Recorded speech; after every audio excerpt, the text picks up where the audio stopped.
Selam millet, ben Burak Uzun. Bugün kanalımızda çok fazla sıkça görmediğiniz kutu açılım videosuyla karşınızdayım. Insta360 Go 2'nin kutu açılımını yapacağız sizlerle.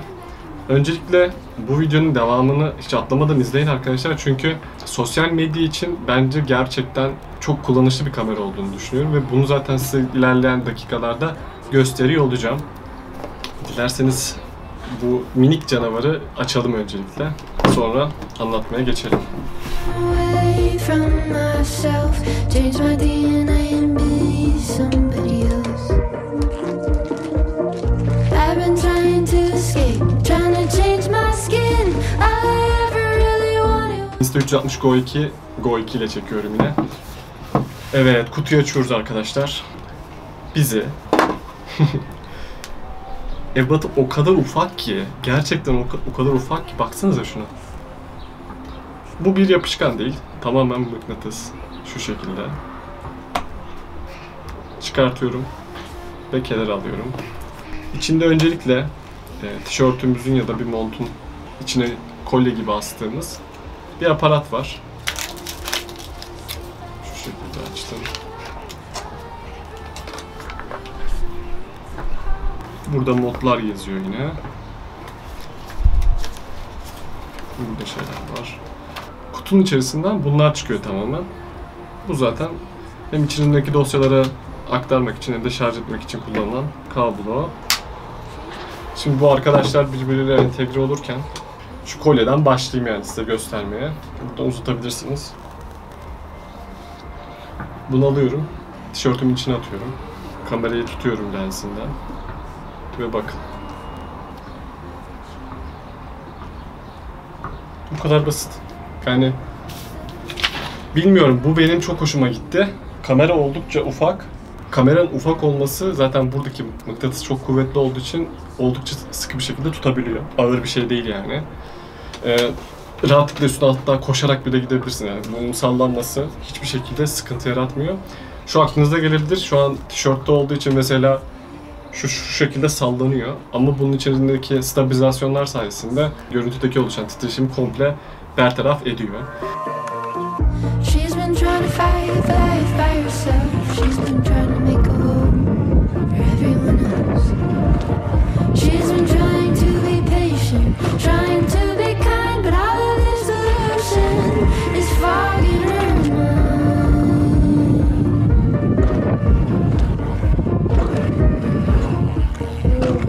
Şimdi şapkayı da göstereyim. Şapka olayı da muazzam bana sorarsanız. Şapka içinde böyle bir aparatı var. Yani düşünsenize. Sürekli şapka takan benim için o kadar muazzam bir aparat ki bu. Geçen gün ben bu şekilde bisiklete bindim. Doğru takmam gerekiyor önce.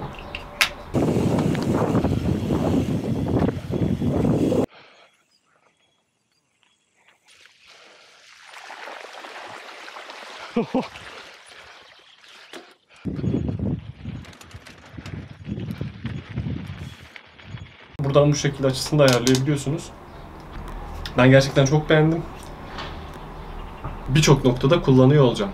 Insta360 bu kamerayı gerçekten çok başarılı yapmış bence. Ben oldukça beğendim, çok başarılı buldum.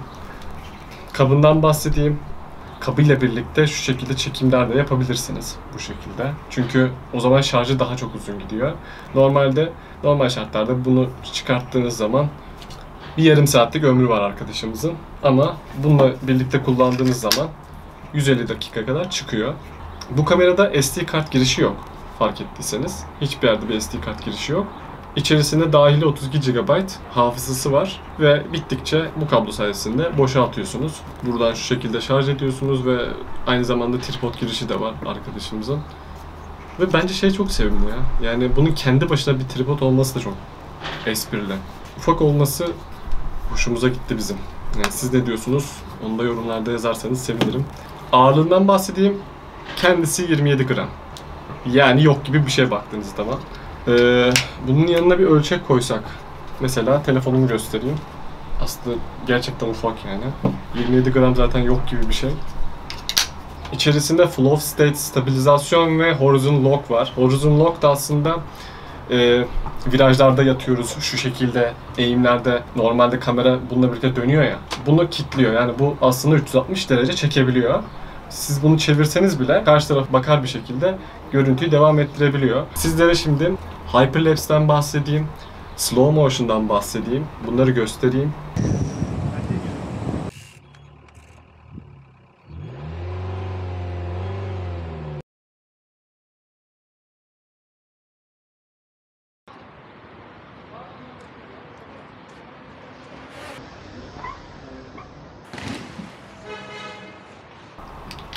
Bu şekilde suya dayanıklı değil ama sadece kendisi 4 metreye kadar suya dayanıklı. Şu an bunu burada denemek oldukça mantıklı.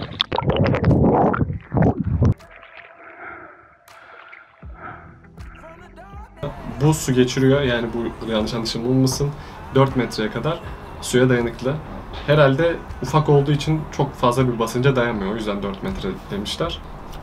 Artık biliyorsunuz her şey sosyal medyada ve çok hızlı bir şekilde bilgisayar programları kullanmadan 16'ya 9, 9'a 16 ve 1'e 1 kare dediğimiz ölçekli şekilde çıktılar alabiliyor olmamız lazım. Burada da aslında bunların hepsini çok hızlı bir şekilde yapabiliyoruz. Kamera ile ilgili teknik özelliklerden bahsettik. Daha da detaylısını şu an size göstererek, canlı canlı göstermek istiyorum yani. O yüzden dışarı çıkalım, dışarıda devam edelim. Dışarıda görüşürüz.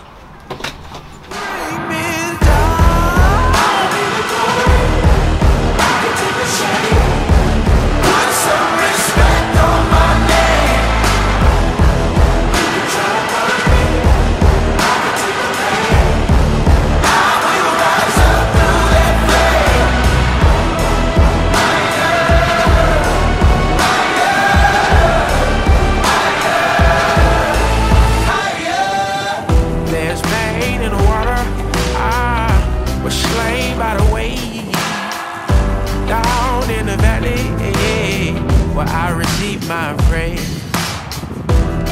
Thought I lost my mind. I thought I lost it all. Had to fight my way in between the squalls. From the dark